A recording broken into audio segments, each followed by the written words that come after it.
නමෝ තස්ස භගවතු අරහතෝ සම්මා සම්බුද්දස්ස. නමෝ තස්ස භගවතු අරහතෝ සම්මා සම්බුද්දස්ස.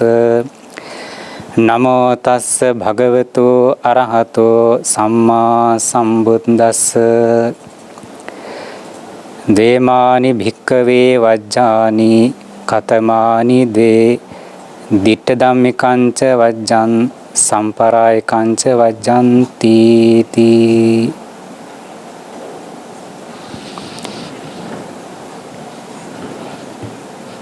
ශ්‍රද්ධාවන්ත පින්වත්නි, තුන් ලෝකාග්‍ර වූ ඒ භාග්‍යවත් වූ දස බලධාරී සර්වඥ සම්මා සම්බුදුරජාණන් වහන්සේ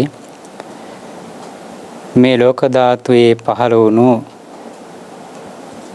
පුණ්‍යවන්ත පින්බර පුන් පොහෝ දිනය ලෝක සත්වයා කෙරෙහි පතර මහා කරුණාවෙන් අවිද්‍යාවෙන් අන්ධ වෙලා තණ්හා සංයෝජනාදී කෙලෙස්යන්ගෙන් බැඳිලා සසර ඒමියාත සැරිසරමින් අප්‍රමාණ දුකටපත් වුණා වූ නොදන්නාකම නිසා,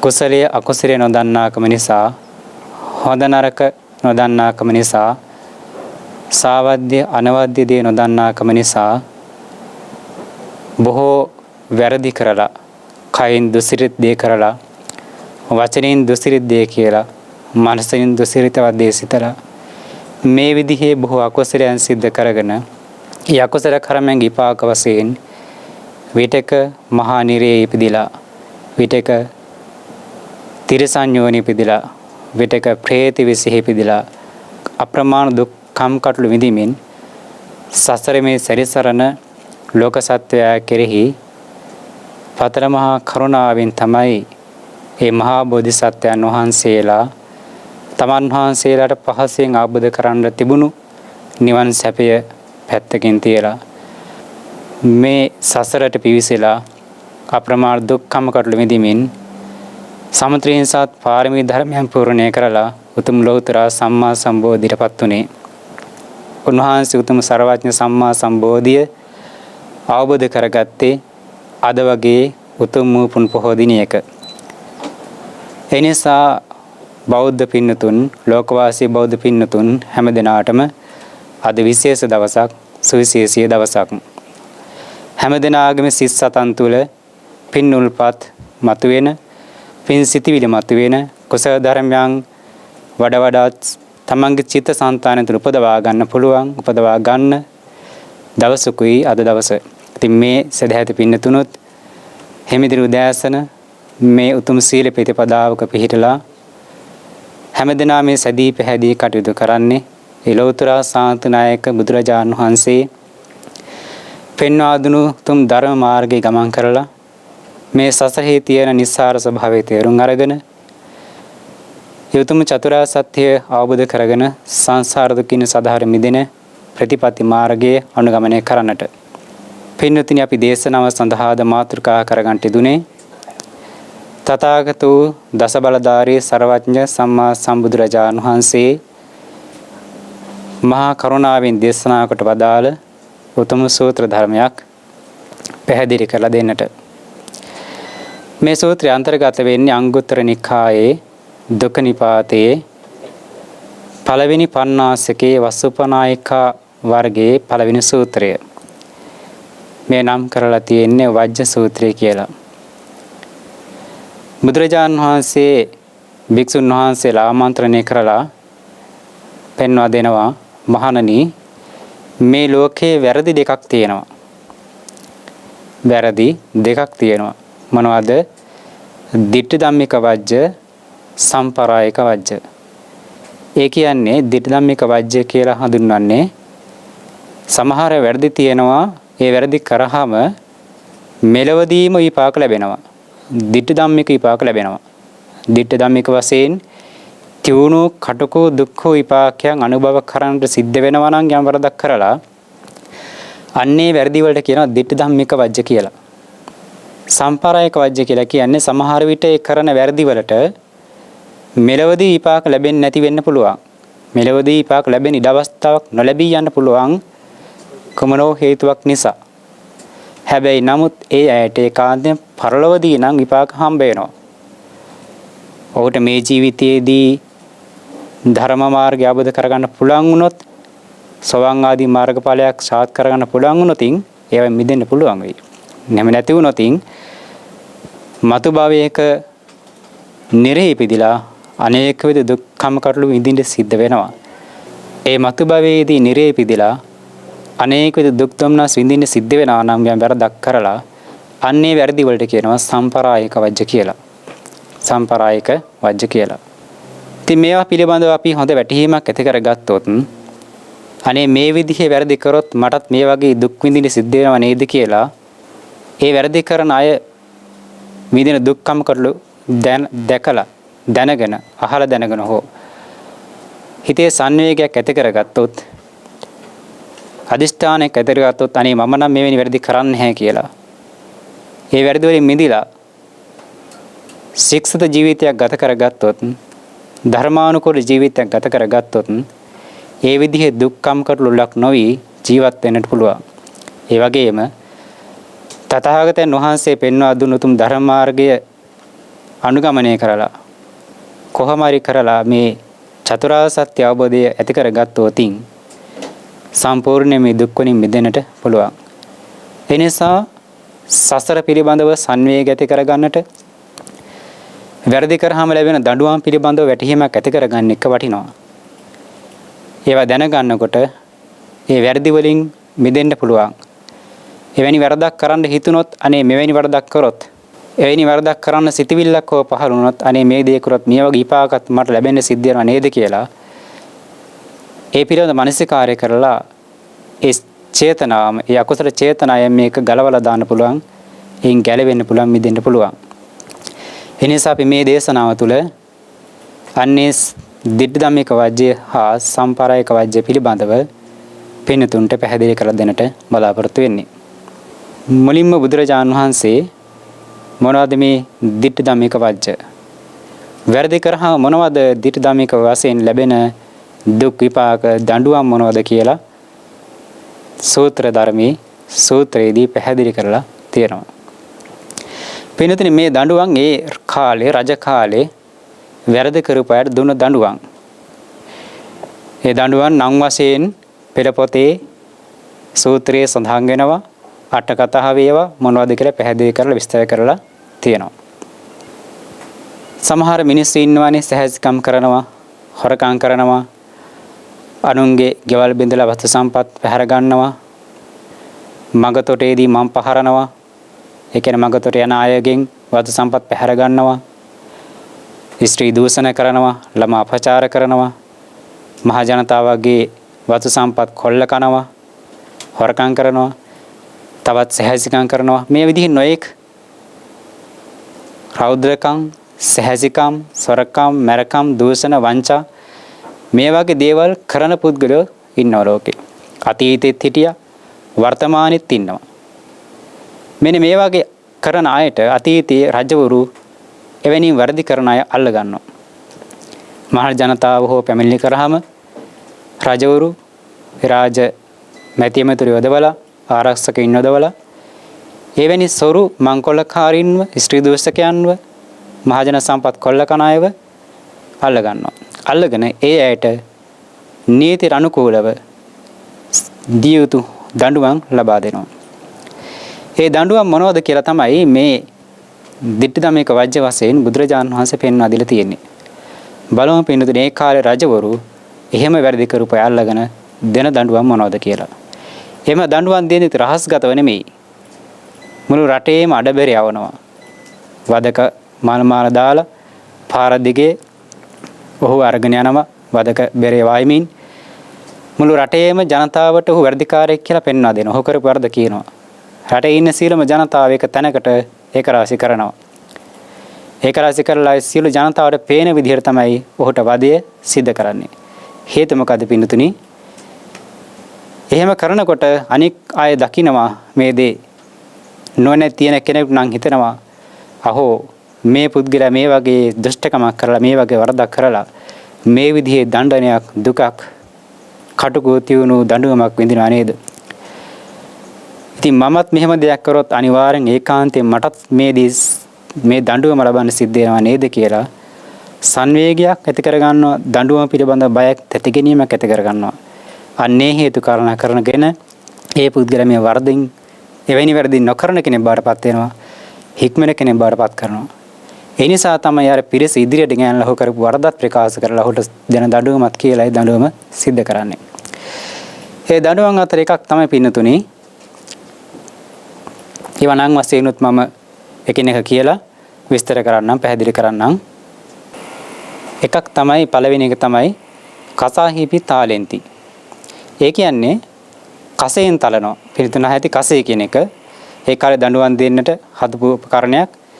ඒකෙන් පහර දෙනවා. ඉතින් ඒක ඒ කරපු වරදට අනුකූලව කස පහරවල් 10ක් වෙන්න පුළුවන්, 50ක් වෙන්න පුළුවන්, 100ක් වෙන්න පුළුවන්, 200ක් වෙන්න පුළුවන්, 300ක්, 400ක්, 500ක් මෙහෙ වෙන්න පුළුවන්. ඉතින් ඒ කස පහර වදිනකොට ඒ පිටවල් පැරිලා ලේ ගලන්න අවස්ථාවක් එනවා. කකුල් පැරිලා ලේ ගලන අවස්ථාවක් එනවා. ඒ වුණත් කස පහර ගහන එක නවත්තන්නේ නැහැ. ඔය කොයිතරම් බැගෑපත් වුණත්, හඬල වැළපුණත්, සමහර විට සිහි නැතිව වැටුණත් කස පහර ගහන එක වළක්වන්නේ. කස පහර නියමිත සංඛ්‍යාව උහුට ලබා දෙනවා. සමහර විට උදේට කස පහර 100ක්, හවසට කස පහර 100ක් එහෙම දෙන්නත් පුළුවන්. මේ විදිහට කසයෙන් තලනවා. ඒක එක දඬුවමක්.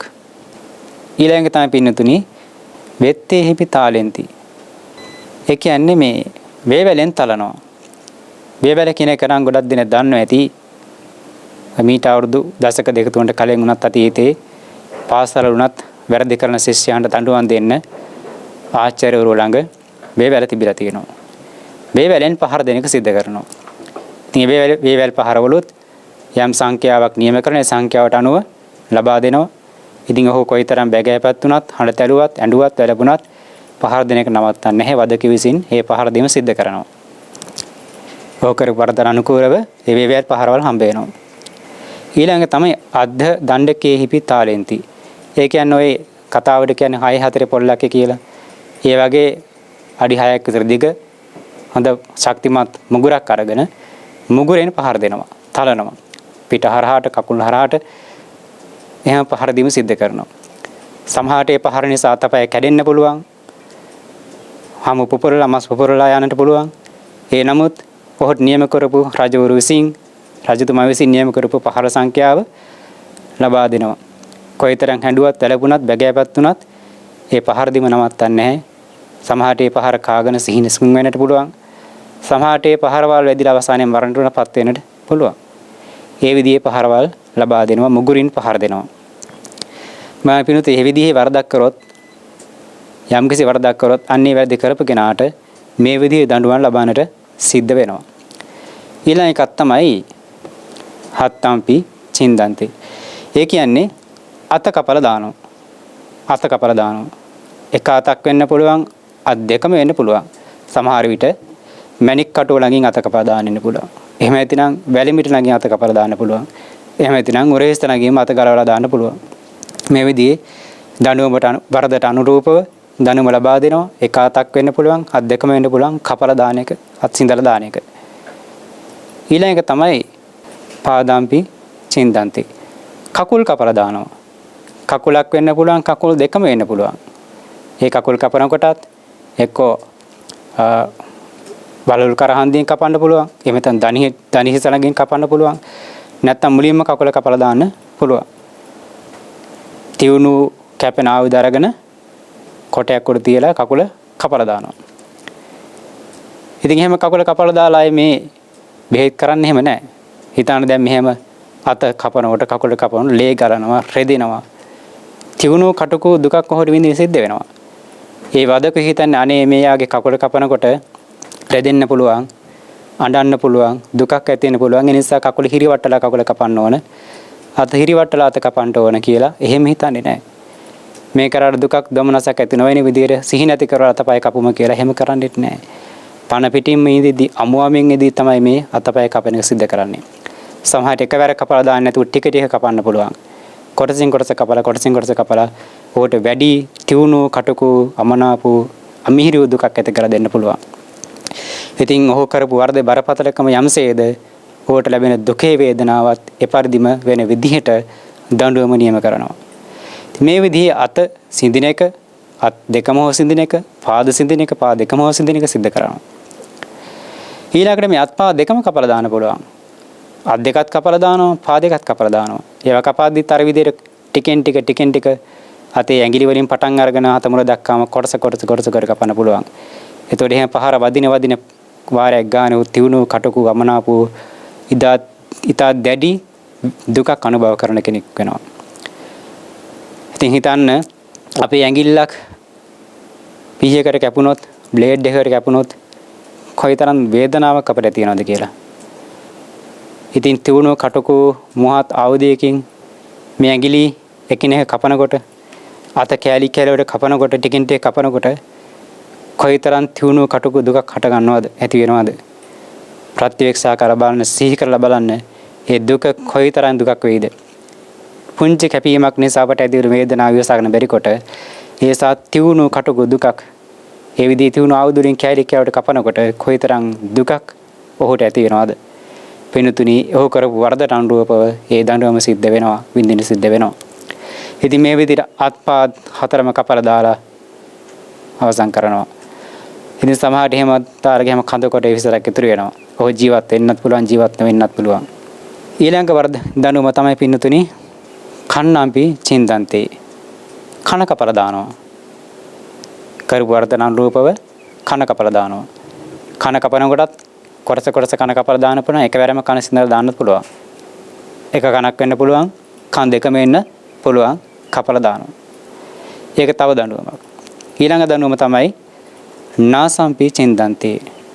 නාසය කපලා දානවා. නාසය කපලා දානවා. ආයෙ එහෙම නාසය කැපුවා, කන කපුවාම ලේ ගලනවායි කියලා වල බෙහෙත් කරන්න, ප්‍රතිකාර කිරීමක් එහෙම කරන්නේ නැහැ. කපලා දාලා යනවා. ඒක වදකයේ කාර්යය. වදකයේ විසි සිද්ධ කරන්නේ රජු විසින් නියම කරපු දේ. ඔහු කරපු වරදට අනුරූපව දඬුවම ලබා දෙනවා. මේ විදිහට කන කපන එක, කන් දෙකම හෝ කපන එක, නාසය කපන එක දඬුවම වශයෙන් සිද්ධ කරනවා. ඒ දඬුවමටත් වඩා වැඩි වූ දඬුවමක් දෙන සුදුසු වරදක් නම් කරලා තියෙන්නේ කන් දෙකත් කපලා දානවා, නාසයත් කපලා දානවා. ඒකට කියනවා කන නාසාපි චින්දන්තේ කියලා. කනත් නාසයත් දෙකම සිඳලා දාන දඬුවමක්. ඊළඟ වදේ තමයි පින්නතුනි, ඒක හඳුනනවා බිලංග තාලිකම්පි කාරන්තේ. ඒ කියන්නේ බිලංග තාලික කියලා වදයක් තියෙනවා. ඒ වදේ කරනවා. මොකක්ද මේ බිලංග තාලික කියන වදය? එතෙන්දී පෙන්වා දෙනවා කොහොමද ඒක කරන්න කියලා. කරලා තියෙන විදිහ හිස් කබල ගලවනවා. පින්නතුන් දැකලා ඇති ඔය මිනි කපන අවස්ථාවල ඒ පරිශන කටයුතු සඳහා හිස් කබල ගලවන අවස්ථාව. හිස් කබල කීයතෙන් කපලා ගලවන දැකලා ඇති. ඒ විදිහට කියත් වලින් කපලා අඬු වලින් ගහලා හිස් කබල ගලවනවා. මේවා කරන්න පින්නතුනි පන පිටින් ඉදිද්දි, ජීවත් වෙලා ඉදිද්දි. ආය සිහි නැති කරලා හිරිවට්ටල හැම නෙමෙයි. හිස් කබල ගලවලා ඊට පස්සේ කරන්නේ මොකද්ද? ගිනිහන් වෙන්න රත් වෙච්ච යකඩ ගුලියක් අරගෙන. ගිනිහන් වෙන්න රත් වෙච්ච යකඩ ගුලියක් අරගෙන යකඩ ගුලිය හිස් කබල උඩින් අර හිස් මොළේ උඩින් තියෙනවා.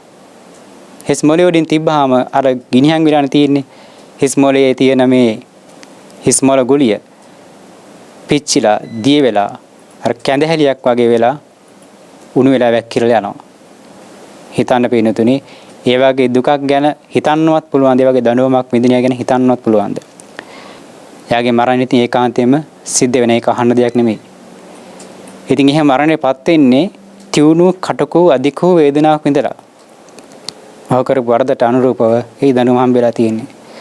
පින්නතුනි, මේ වගේ දඬුවම් අපි සසර විඳලා ඇති. බුද්ධ දේශනාවන බැලුවොත් එහෙම මේ අනවරාග සංසාර එනකොට, මේ අනවරාග සංසාරේ ගමන් කරනකොට බොහෝ වාර ගණන් අපිත් මෙවැනි දඬුවම් විඳලා ඇති. නමුත් මේ භවයෙන් වෙහිලා තියෙන හින්දා අපිට ඒවා අද තේරෙන්නේ නැහැ.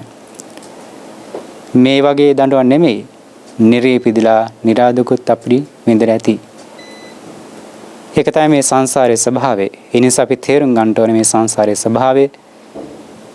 වැරදි කරාම වැරදි වලට හැම වෙන දඬුවම් වල ස්වභාවය තේරුම් අරගෙන අපි උත්සාහ කරන්න ඕන එවැනි දුසිරිතින් වැළකීලා සුචරිතවත් ජීවිතයක් ගත කරන්නට. ඒ නිසා තමයි අතීතයේ වැරදි කරපු අය දුන දඬුවම් පිළිබඳව මේ පෙන්වා දෙන්නේ. ඊළඟ දඬුවම පින්නතුනි සංක මුණ්ඩිකම්පි කාරන්තේ කියලා කියනවා තියෙනවා. ඒ කියන්නේ සංක මුණ්ඩික කියන වදය කරනවා. සංක මුණ්ඩික කියන වදය කරනවා. සංක මුණ්ඩික කියන වදය කියන්නේ එතනදී මේ උඩුතොලෙන් හරියෙන් කන ළඟින් පිටිපස්සේ බෙල්ලට පිටිපස්සෙන් හැම කපනවා. තියුණුව කැපෙන අවධියක් අරගෙන ඒ විදිහට හැම කපනවා.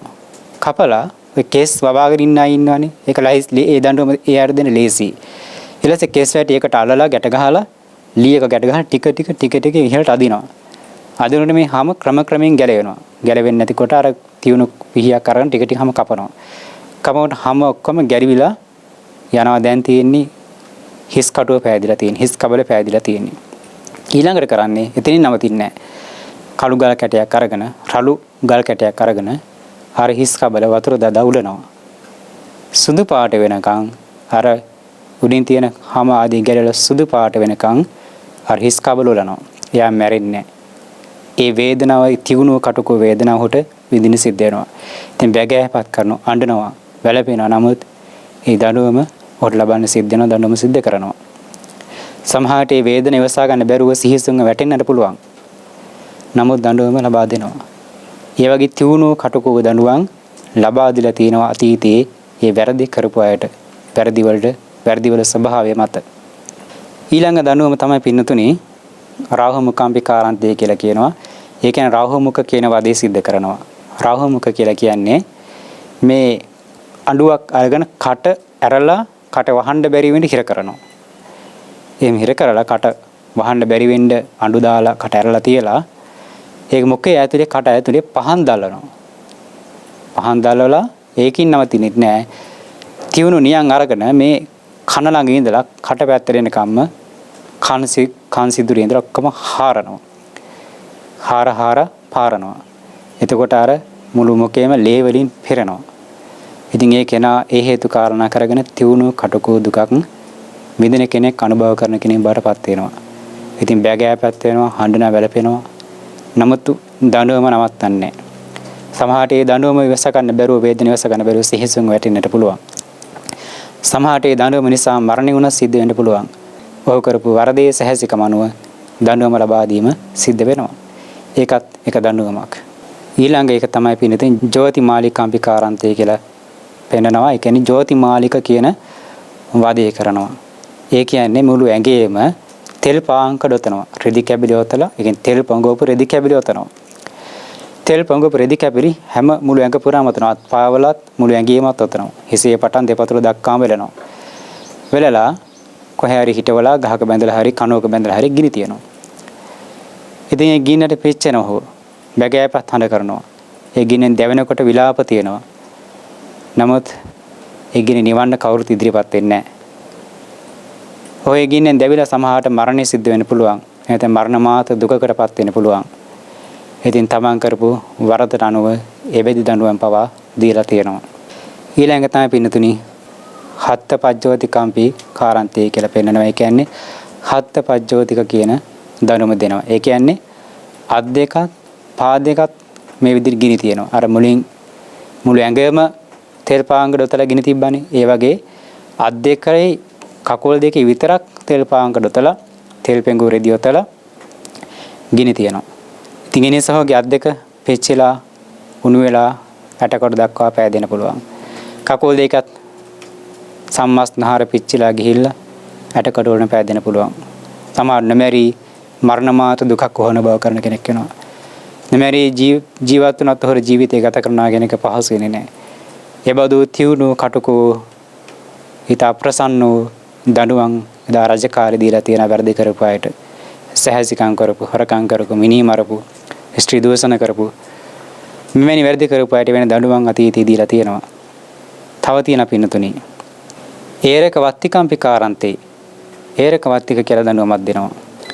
ඒරක වත්තික කියලා කියන පින්නතුනි ගෙලේ ඉඳලා ගෙලෙන් පල්ලෙහා මුළු හැමම ටික ගලවගෙන යනවා. හැම ගලවන තියුණු කැපෙන ආයුධ අරගෙන හැම කප ගලවනවා. ඔය පින්නතුන් දැකලා ඇති මිනිහ කපන අය එහෙම හැම ගලවනවා. ඔය සත්තුන්ගේ හැම ගලවන දැකලා තිනේ. ඉතින් ඒ විදිහට හැම ගලවගෙන යනවා. ගෙලේ පටන් අත්වලත් ඊට පස්සේ මුළු ඇඟ පුරාම ඇඟේම හැම ගලවන ගිහිල්ලා ගොප්පැටේ දක්වාම හැම ගලවගෙන යනවා. අවසානයේ හැම නැති මාස් හදලා එල්ලිච්චි සත්ත්වයෙක් තමයි ඉන්නේ. මිනිහෙක් තමයි ඉන්නේ. ඉතින් මෙහෙම හැම ගලවනකොට ඒවා ටික ටික කපනකොට තියුණු කටුකු දුකක් ඇති වෙනවා. අපේ හැම චුට්ටක් ගැලවෙනකොට නැත්තම් වැටිලා තුවාල වෙලා හැම ගැලවුණාම කොයිතරම් වේදනාවක් හට ගන්නවද? ඒ ඇතිචි තුවාලයට බෙහෙත් දානකොට කොයිතරම් දැවිල්ලක් වේදනාවක් හට ගන්නවද?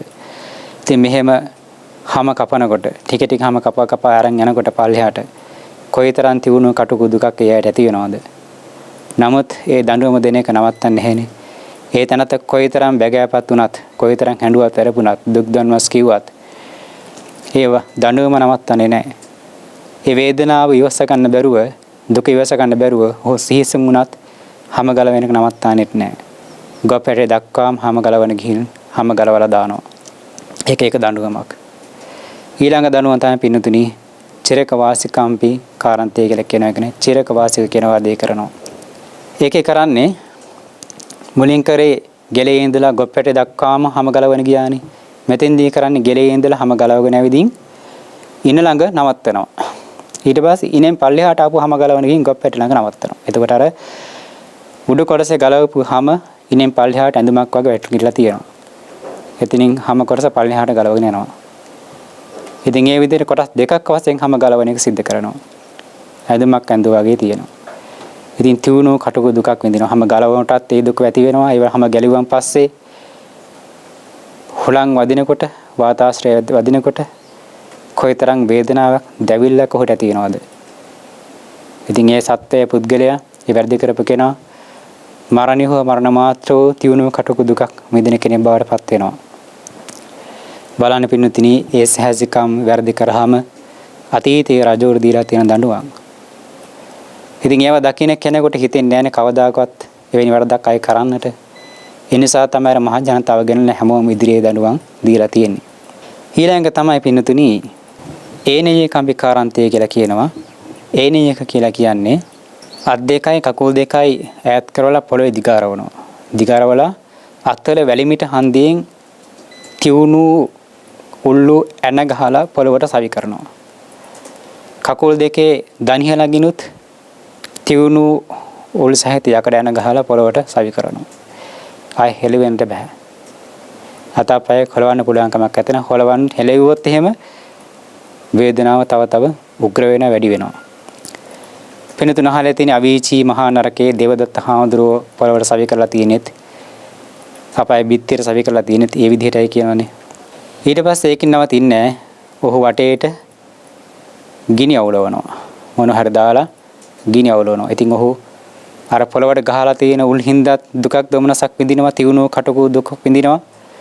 අර වටේ ගින්න නිසා ගිනිසර නිසා තියුණු කටුකු දුකක් විඳිනවා. ගින්නෙන් පිච්චෙනවා. පිපාසය කියලා කොයිතරම් කිව්වත් වතුර පොදක්වත් හම්බ වෙන්නේ නැහැ. බලන්න එහින් ගින්නෙන් පිච්චෙනවා. හරියම පොළවට සවි කරලා තියෙනවා. උඩින් ගිනි අවුවෙන් පිච්චෙනවා. මේ විදිහේ තියුණු කටුකු අමනාපෝ තීව්‍ර විත කරකසු දුකක් විඳිනට සිද්ධ වෙන පුද්ගලයාට මේක එකක්. ඊළඟ එක තමයි පින්නතුනි බලි සමාංශිකාම්පිකාරන්තේ. ඒ කියන්නේ බලි සමාංශික කියන වදේ කරවනවා. බලි සමාංශික කියලා කියන්නේ දෙපැත්තම කැපෙන බිලි කොකු වගේ හදපු උපකරණ තියෙනවා. මේ වගේන් ඔහු පොළවේ නිදි කරවලා පහර දෙනවා. ඇඳින් වත් කරලා පහර දෙනවා. එහෙනම් පහර දෙනකොට ඒ පහර කැම නිසා අර බිලි කොකු වලට හැම සීල් කරගෙන මස් නහර උපටලා ගෙලිවිලා යනවා. ඉතින් මෙහෙම පහර එකක් නෙමෙයි 100,000 ගාණක් සිද්ධ කරනවා. එහෙම පහර දෙනකොට හැම සිදුරු කරගෙන මස් සිදුරු කරගෙන නහර වල පවා කඩාගෙන කෑලි කෑලි ගෙලිවිලා යනවා. අවසානයේ යට කටු ඉතිරි වෙනකම්ම හැම මස් නහර ඔක්කොම සිඳිලා යනකම් පහර දෙනවා. ඉතින් එක බිලේකක පහරක් වදිනකොට ඒක වැදිලා හැම ගැලිවිලා මස් ගැලෙනකොට කොයිතරම් තියුණු දුකක් ඇති වෙනවද? එවැනි පහර නොනවත්වා සිද්ධ කරනකොට මුළු ඇඟ පුරාම ඒවා පහර දීලා මුළු ඇඟේම තියෙන සම්මස් නහර උපරලා දානකොට කොයිතරම් තියුණු කටුකු ගමනාප දුකක් හට ගන්නවද? හිතලා බලන්න පින්නතුනි. ඒ දුක කොහොම ඉවසන්නද? ඒක තීව්‍ර කටු ගමන දුක එක වචන වලින් කියන්න පුළුවන් දුකක් එහෙම නෙමෙයි. ඒ කෙනා තමයි දන්නේ කොයිතරම් කරකස දුකක් අමනාප දුකක් කොහෙට අත ගන්නවද, කොයිතරම් වේදනාවක් ඇති වෙනවද කියන එක. එවැනි දඬුවම් අතීත රජ දවස වැරදි කරපර දීලා තියෙන පින්නතුනි. ඊළඟ එක තමයි කහපාන කම්පිකාරන්තේ. ඒ කියන්නේ කහපානක කියන වරදය කරවනවා. කහපාන කියන වදේ කරනවා. කහපාන කියන්නේ කහවණු වගේ මියඟ කෑලි කෑලට කපනවා. ඔය පින්නතුන් ලුණු අලෙහෙම හිත හීනවට කපනවන්නේ තියුණු පිහියක් අරගෙන. අන්නේ ලුණු කපනවා වගේ, අල කපනවා වගේ පොළවේ දිකාරවලා නැත්නම් කොටයක් උඩ ඉඳි කරවලා හරි තියුණු කටකු දුක් දෙන විදිහට තියුණු කැපෙන ආයුධ කහවණු සයිස් එකට කහවණු ප්‍රමාණයට මේ මුළු ශරීරයම කපනවා. කකුලේ මහා පටැඟිල්ලෙන් පටන් අරගෙන හිස මුදුන දක්වාම කෑලි කෑවට කපාගෙන යනවා. අත වෙන වෙනම කපනවා. ඉතින් ඒ එක පිහි පාරක් ගානේ, එක කඩු පාරක් ගානේ, එක වැය පාරක් ගානේ කොයිතරම් තියුණු කටුක දුකක් ඒ පුදුර විඳිනවද? හිතලා බලන්න. වැරදීමකින් හරි පිහියක් වැදිලා අපි ඇඟිල්ලක චූටි කෑල්ලක් කැපුණොත් එහෙම කොයිතරම් දුකක් වේදනාවක් ඇති වෙනවද?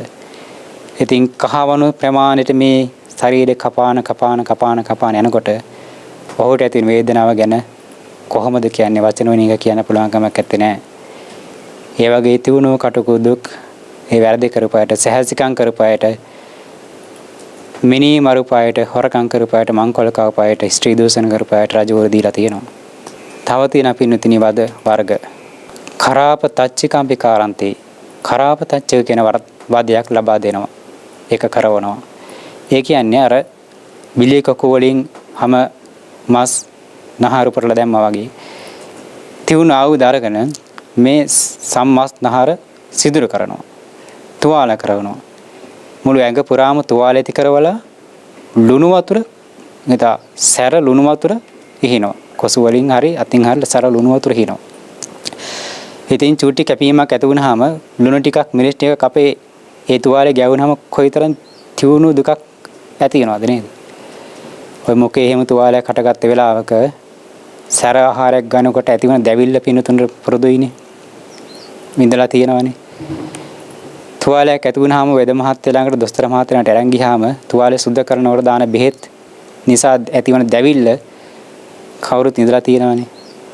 ඉතින් බලන්න මුළු ඇඟම සිදුර කරලා තුවාල කරලා ඊට සැර ලුණු වතුර ඉහිනකොට ඒ ලුණු වතුරට ඇතිවන පිච්චීම නිසා දැවිල්ල නිසා ඇතිවන වේදනාව කොයිතරම්ද කියලා. ඉතින් සමහර මෙහෙම ඉහලා ආපහු තුවාල කරන ආපහු ඉහිනවා ආපහු තුවාල කරන ආපහු ඉහිනවා. සම්මස්නහර දීවිල ඇට සැකිල්ලක් මාටපත් වෙන කම්ම මේ දඬුවම සිද්ධ කරනවා. බලන්නේ පුද්ගලයා කොයිතරම් අවාසනාවන්ත කෙනෙක්ද? කොයිතරම් දුකක් දන්නසක් විඳිනවද?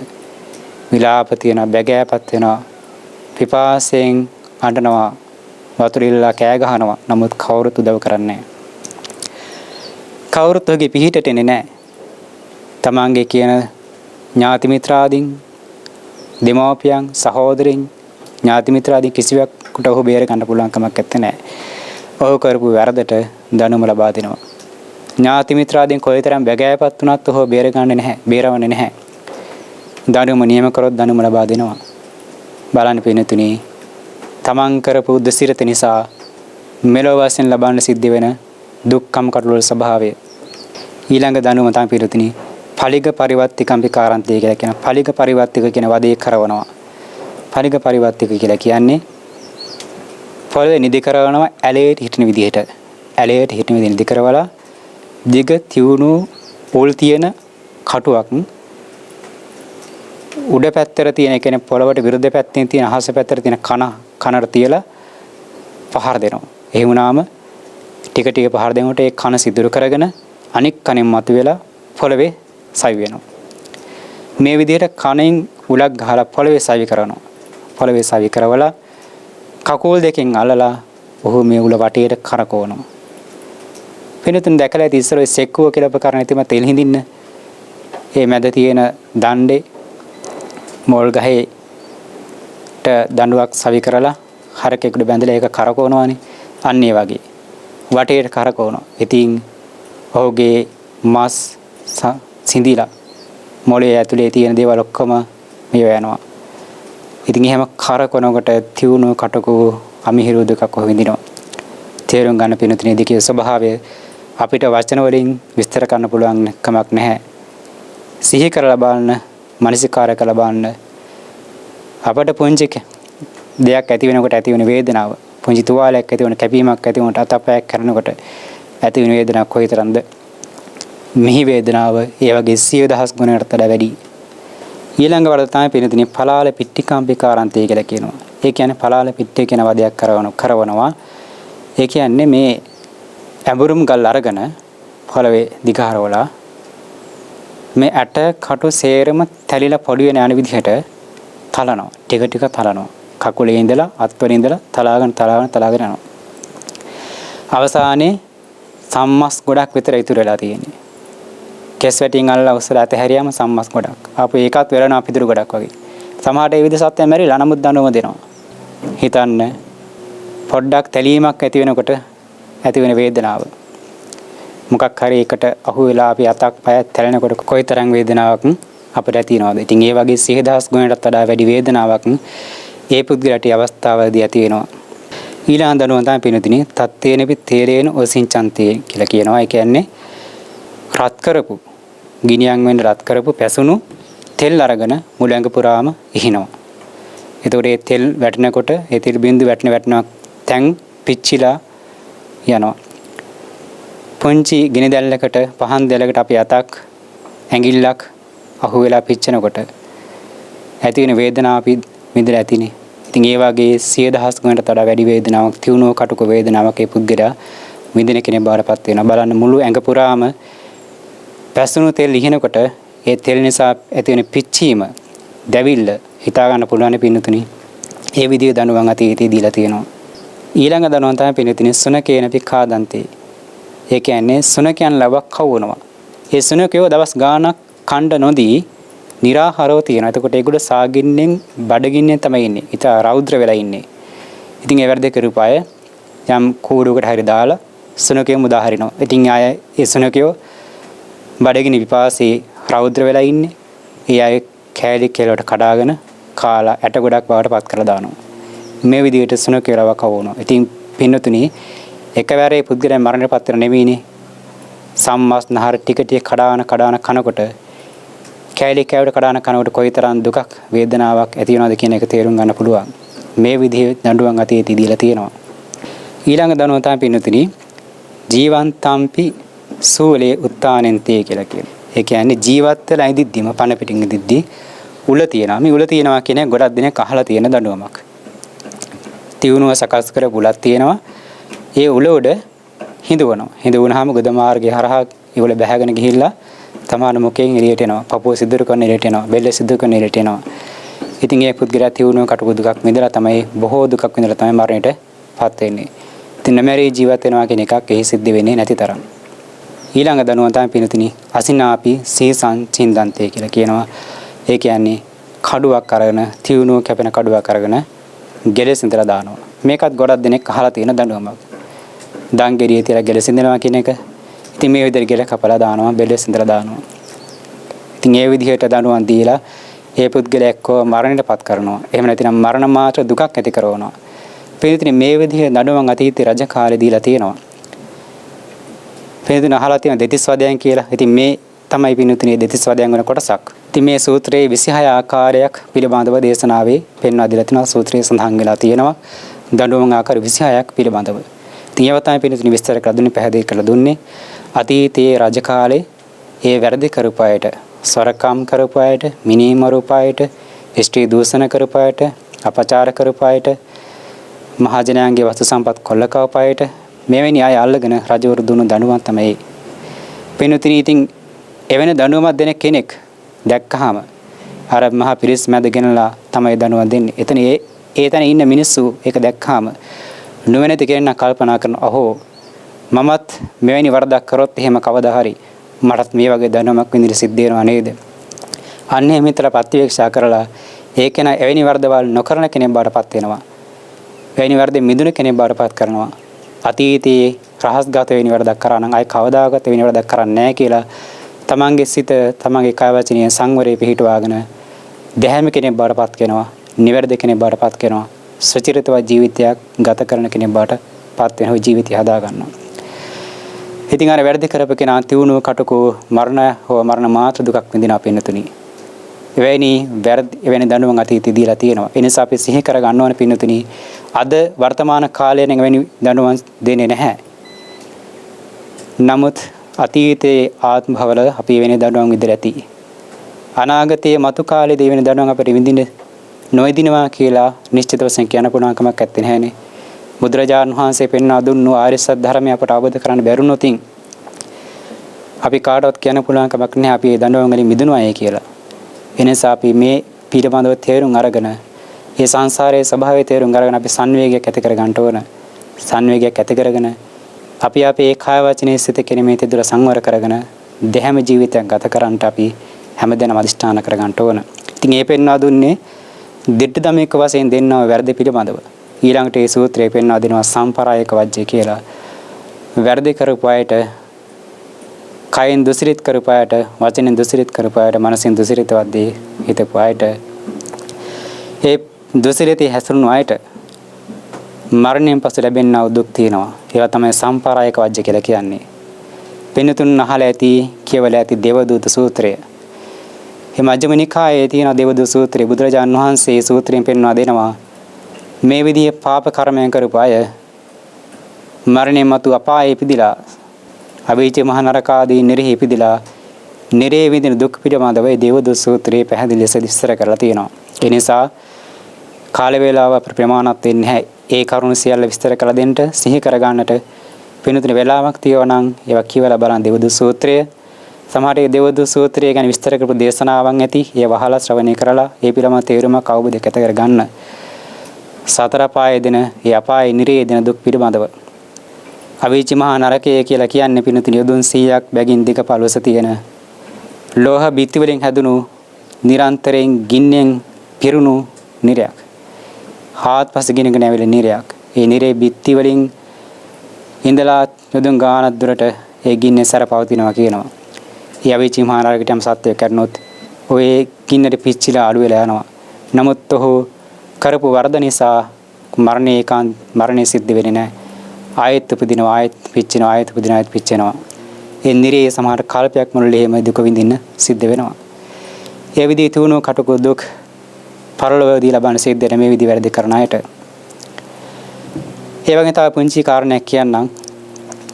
പ്രേත ලෝකෙ විඳින වැරදි පිළිබඳවත් බුදුරජාණන් වහන්සේ දේශනාව සඳහන් කරලා තියෙනවා. ඒ පිළිබඳ කරුණ කාරණා දැනගන්න පුළුවන් പ്രേත වස්තු ප්‍රකරණය කියවලා තේරුම් අරගෙන ඒ වගේම පරාජිකා පාළියේ 4 වෙනි පරාජිකා විස්තර කරන තැන ඒ විනීත වස්තු වල මොග්ගලන් මහරහතන් වහන්සේ තමන් දිවසින් දැක්ක പ്രേතයෙක් ගැන විස්තර කරලා තියෙනවා. ඒ විස්තරය කියවම බුදුරජාණන් වහන්සේත් එබඳු പ്രേතය දැක්කයි කියලා ඒක විස්තර කරලා ඒ අය අතීතයේ කරපු කර්මය ගැනත් විස්තර කරලා තියෙනවා. පිනුතුන පුළුවන් නම් විනය පිටකයේ පරාජිකා පාළියේ 4 වෙනි පරාජිකා විනීත වස්තු ටික කියවන යනකොට අවසානට ඒවා සඳහන් කරලා තියෙනවා. එක් අවස්ථාවක මුගලන් මහරහතන් වහන්සේ දැකලා තියෙනවා කලගිඩියක් වගේ අණ්ඩක් කරේ තියාගෙන යන പ്രേතයෙක්. ඉතින් ඒ പ്രേතයා පිටිපස්සේ ගිජිලිහුණියෝ කවුඩ ඇවිල්ලා අර අණ්ඩේට කොටනවා කියනවා. කොටලා කෑලිකවට කඩනවා කියනවා. බගෑපත් හඬ තියෙනවා. ඉතින් යනකොට ඒ අණ්ඩ කරේ තියාගෙන තමයි යන්නේ. ඉඳ ගන්නකොට අණ්ඩ උඩ තමයි ඉඳගන්නේ. ඉතින් ඒ ඉඳ ගන්න තැන් වලත් යන තැන් වල හැමතැනම පිටිපස්සෙන් අර කවුඩ ගිජිලිහුණිය ඇවිල්ලා අණ්ඩට කොටනවා කියනවා. ඒ කොටනකොට ඒ තුණු කටුක දුක දරා ගන්න බැරුව බැගෑපත් හඬ දෙනවා. විලාප තිනවා, කෑ ගහනවා කියනවා. කොම්බහඬ ප්‍රේතය කියලා තමයි මෙයාට හඳුන්වලා තියෙන්නේ. කොම්බහඬ ප්‍රේතය. මේ ප්‍රේතයා මේ දනුම ලබන්න මේ ප්‍රේතෙක් කියලා උපදිනට අතීතේ කරපු වරද මොකද්ද කියලා බුදුරජාණන් වහන්සේ පෙන්වා දීලා තියෙනවා. කියන මහණෙනි අතීතයේ මේ තනත්තා මේ රජගහනුවර විනිසුරු කරුවෙක්, කෝට විනිසුරු කරුවෙක් කියනවා. ඒ කියන්නේ අර වැරදි කරුවන් නිවැරදි කරවන්න විනිශ්චය කරන්නට අරන් යනවනේ.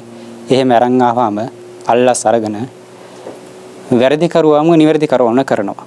නිවැරදි කරවන්න වැරදි කරවන්න කරනවා. ඒ නිසා අර නිවැරදි කරුවෙක් අහිංසක නිවැරදි කරුවෙක් වැරදි කරුවෙක් බාටපත් කරලා ඔහුට නිස්කාරණේ කටුක අමනාප දුක් දීලා දුක්කම කර දෙන්න සලස්සනවා. සහජිකං කරු වැරදි කරෝ නිවැරදි කරෝ කරලා තව තවත් ඒ වැරදි පළඹවන කෙනෙක් බාරපත් කරනවා. මේ විදිහට අල්ලස් අරගෙන වැරදි කරුවන් නිවැරදි කරුවන් කරපු හින්දා නිවැරදි කරුවන් වැරදි කරුවන් කරපු මේ කෝට විනිශ්චය කරුවා තමයි මේ විදිහේ මේ ඒ වැරදි කරලා අවසානයේ මරණයන් මැත්තේ නිරේ ඉපදිලා අවුරුදු 100 ගණන් දහස් ගණන් 100,000 ගණන් නිරේ පැසිලා අවශේෂ විපාක වශයෙන් තමයි මේ විදිහේ කොම්භාණ්ඩ ප්‍රේතෙක් වෙලාත් දුක් විඳින්නේ කියලා තථාගත සාරාචින් වහන්සේ පෙන්වා දීලා තියෙනවා. ඉතින් පින්නතුනේ තව තවත් බොහෝ කරුණු කාරණා ඒ වගේ සඳහන් වෙනවා. ඒවා සියල්ල පැහැදිලි කරන්න අපට දේශනාවට කාලය ප්‍රමාණවත් වෙන්නේ නැහැ. ඒ නිසා පින්නතුනේ පුළුවන් මේ ග්‍රන්ථයන් කියවලා බලන්න, දේවදූත සූත්‍රය කියවලා බලන්න, ප්‍රේත වස්තු වර්ණනා, ප්‍රේත වස්තු ප්‍රකරණය කියවලා බලන්න. මේ පරාජිකා පාළියන සතරේ පරාජික මිනිස්සුත් අවසාන තියෙන ඒ කතාව ඒවා කියවලා බලන්න. ඒ තුලින් මේ පරලොවදී ඒ සහජිකම් කරපු අයට දුසිරති හැසිරුණු අයට දෙන දඩුවම් ගැන තේරුම් ගන්න පුළුවන්. ඒ නිසා පින්නතුනේ ඒවා තේරුම් අරගෙන සංසාරයේ තියෙන භයානක ස්වභාවය තේරුම් අරගෙන නිස්සාර ස්වභාවය තේරුම් අරගෙන දුසිරිතවත් හැසිරුණාම ලැබෙන විපාක පිළිබඳ තේරුම් අරගෙන අපි උත්සාහ කරන්න ඕන දෙහැම ජීවිතයක් ගත කරන්න. අපේ කය ద్వාරයේ සංවර කරගන්නට, වාග් ద్వාරයේ සංවර කරගන්නට, මනෝ ద్వාරයේ සංවර කරගන්නට. එහෙම ත්‍රිවිධ ద్వාරයන් සංවර කරගෙන සුචිරිතවත් සිල්වත් ජීවිතයක් ගත කරන්න හැමදෙනාම අදිෂ්ඨාන කරන්න ඕන. ඒ විදිහට ධර්මානුකූල ජීවිතයක් ගත කරගත්තොත්, සිල්වත් ගුණවත් ජීවිතයක් ගත කරගත්තොත් පින්නතුනි අපිට මෙවැනි වැරදි වලට බය වෙන්න අවශ්‍ය වෙන්නේ නැහැ. එවැනි දඬුවම් වලට ලක් නොවි සුගති සම්පත් විඳින්න අපිට මේ සතරේ නිවන් දකින අවස්ථාව දක්වා සතර ගමන යන්න පුළුවන් වෙයි. නමුත් අපි උත්සාහ කරන්න ඕන. සසර ගමන යනවා කියන එකක් නෙමෙයි හිතන්න ඕන. කොහොම හරි උත්සාහ කරලා බෙරවීරිය වඩලා සමතිපාසනා භාවනාව සිද්ධ කරගෙන බුදුරජාණන් වහන්සේ පෙන්වා දුන්නා උතුම් චතුරාර්ය සත්‍ය ධර්මය අවබෝධ කරගෙන ඉක්මනින් මේ සංසාර බහුදකින් අත් මිදෙන්නට අපි උත්සාහ කරන්න ඕන. ඉතින් අද වෙසක් පුන් පොහෝ දිනිය විශේෂ දවසක්, පුණ්‍යමන්ත දවසක්. ඒ නිසා අපි හැමදෙනාම ඒ බුදුරජාණන් වහන්සේගේ උතුම් තෙමගල සිහි කරන දවසේ අද දවසේ අදිෂ්ඨාන කරගන්න ඕන. ඉදිරි කාලයේදී ඊටාම සිල්වන්ත ගුණවත් ජීවිතයක් ගත කරන්නට, සුචරිතවත් ජීවිතයක් ගත කරන්නට, කුසලයන්ගෙන් පරිපූර්ණ ජීවිතයක් ගත කරන්නට, සීල සමාධි ප්‍රඥා කියන මේ ත්‍රිවිධ ශික්ෂාම් පූර්ණේ කරගන්නට, දස පුණ්‍ය ක්‍රියාවන් වල දස කුසල ධර්මයන් හැසිරෙන්නට, දස අකුසලෙන් මිදී ජීවත් වෙන්නට, සත්‍තිස් බෝධිපාශික ධර්මයන් තමන්ගේ ජීවිතය තුළ දියුණු කරගන්න හැමදෙනාම අදිෂ්ඨාන කරගන්න ඕන. ඉතින් මේ ධර්ම දේශනාව, මේ කුසල ධර්ම ශ්‍රවණය, මේ කුසලය පින්තුන් සියලු දෙනාටත්, දේව මනුස්ස සියලු සත්ත්ව ප්‍රජාවටත් ලොවේ ලෝතර නිවනින් සැනසීම පිණිසම හේතු වේවා, වාසනාව වේවා කියලා අපි ප්‍රාර්ථනා කරගනිමු. එසේ ප්‍රාර්ථනා කරගෙන අපි දෙවියන්ට ඥාති පින් අනුමෝදන් කරලා පුණ්‍ය ප්‍රාර්ථනාවන් සිදු කරගනිමු. ඉදං ඕ ඥාති නං හෝතු සුඛිතා හුන්තු ඥාතයෝ. ඉදං ඕ ඥාති නං හෝතු සුඛිතා හුන්තු ඥාතයෝ. ඉදං ඕ ඥාති නං හෝතු සුඛිතා හුන්තු ඥාතයෝ. ආකාසට්ඨා ච බුම්මට්ඨා දේවා නාග මහිද්దికා පුඤ්ඤන්තං අනුමෝදිත්වා චිරන් රක්ඛන්තු සම්බුද්ධ ශාසනං. ආකාසට්ඨා ච බුම්මට්ඨා දේවා නාග මහිද්దికා පුඤ්ඤන්තං අනුමෝදිත්වා චිරන් රක්ඛන්තු සම්බුද්ධ දේශනං. ආකාසට්ඨා ච බුම්මට්ඨා දේවා නාග මහිද්దికා පුඤ්ඤන්තං අනුමෝදිත්වා චිරන් රක්ඛන්තු සම්බුද්ධ ශාවකේ චිරන් රක්ඛන්තු මං පරං. කපසත සහස්සානී සෝලසාපිය සංකේ සම්බරන් බෝධි සම්භාරේ අගතෝ ජාති ජාතිසෝ නියතෝ බුද්ධ භාවාය භද්දකප්පේ ඉඳන්ති මේ බෝධිසත්වෝ ච මිත්තේයෝ පුඤ්ඤම්මේ අනුමෝදතෝ. චත්තාරෝ ච මහරජා සක්කෝ චාති සුරා පරේ අනුමෝදිත්වා ඉමන් පුඤ්ඤං රක්ඛන්තු ජින සාසනං. අස්මින් විහාරේ ච ආරාමේ අදිවත්තා ච දේවතා අනුමෝදිත්වා ඉමං පුඤ්ඤං රක්ඛන්තු ජින සාසනං. සබ්බේ සත්තා ච මජ්ජත්තා හිතාච අහිතාච මේ අනුමෝදිත්වා ඉමං පුඤ්ඤං බුද්ධන්තු අමතං පදං. අපි ප්‍රාර්ථනා කරගෙන පින්තුනි මේ ධර්ම ශ්‍රවණයේ කුසලය ඒ වගේම පින්තුන් සියලු දෙනා සිද්ධ කරන්නා වූ මේ සීලාදී ප්‍රතිපද ධර්මයන් පූර්ණ කිරීමේ කුසලය මේ හැම කුසලයක්ම ඒකාන්තයෙන් අප සියලු දෙනාටම නිවන් දකිනා මොහොත දක්වාම උතුම් සත්පුරුෂ කල්යාණ මිත්‍රයන් වහන්සේලාම ඇසුරු කරන ලැබේවා. දුසිරි දුරාශ්‍රය දින සත්පුරුෂ පාප මිත්‍ර ආශ්‍රයෙන් දුරින් මුදුරු වේවා. ඒකාන්තයෙන් සියලු කුසලයන්ම සුවසේ පරිපූර්ණය කරගෙන ප්‍රාර්ථනීය බෝධියකින් සුවසේ ලෝතර නිවනින් සැනසීම පිණිසම හේතු වේවා, වාසනාව වේවා, පාරමිතා වේවා කියලා ප්‍රාර්ථනා කරගනිමු. එමිනා පුඤ්ඤ කම්මේන මාමේ බාල සමාගමෝ සතං සමාගමෝ හෝතු යාව නිබ්බාන පත්තිය. ඉමිනා පුඤ්ඤ කම්මේන මාමේ බාල සමාගමෝ සතං සමාගමෝ හෝතු යාව නිබ්බාන පත්තිය. ඉමිනා පුඤ්ඤ කම්මේන මාමේ බාල සමාගමෝ සතං සමාගමෝ හෝතු යාව නිබ්බාන පත්තිය. හිමාය ධම්මානු ධම්ම පටිපත්තිය බුද්ධං පූජේමි. හිමාය ධම්මානු ධම්ම පටිපත්තිය ධම්මං පූජේමි. හිමාය ධම්මානු ධම්ම පටිපත්තිය සංඝං පූජේමි. අද්ධායමාය පටිපත්තිය ජාති ජරා මරණං හා පරිමුංචිස්සාමි. ඉදන් මේ පුඤ්ඤ කම්මං ආසවක්ඛය වහං හෝතු සබ්බ දුක්ඛා පමුංචතු. කායන වාචා චිත්තේන පමාදේන මයා කතං අච්චයං කම මේ භන්තේ භූරි පඤ්ඤ තථාගත. කායන වාචා චිත්තේන පමාදේන මයා කතං අච්චයං කම මේ ධම්ම සම්දිට්ඨක අකාලික. කායන වාචා චිත්තේන පමාදේන මයා කතං අච්චයං කම මේ සංඝ පුඤ්ඤක්ඛෙත්ත අනුත්තර. සාධු සාධු සාධු. හැමදෙනාටම සිතක් සාන්තියක් අභිවෘද්ධියක් වේවා, දීර්ඝ සම්පත් අභිවර්ධනය වේවා කියලා ආශිර්වාද කරනවා. සබ්බීතියෝ විවජ්ජන්තු සබ්බ රෝගෝ විනස්සතු මාතේ භවත්වන්තරායෝ සුඛී දීඝායුකෝ භව. බෞද්ධ සබ්බ මංගලං රක්ඛන්තු සබ්බ දේවතා සබ්බ බුද්ධානුභාවේන සදා සොත්ති භවන්තු තේ. සබ්බ ධම්මානුභාවේන සදා සොත්ති භවන්තු තේ. සබ්බ සංඝානුභාවේන සදා සොත්ති භවන්තු තේ. සුවපත් වේවා, දීර්ඝායුෂ ලැබේවා, සංසාර දුකින් නිදහස් වේවා.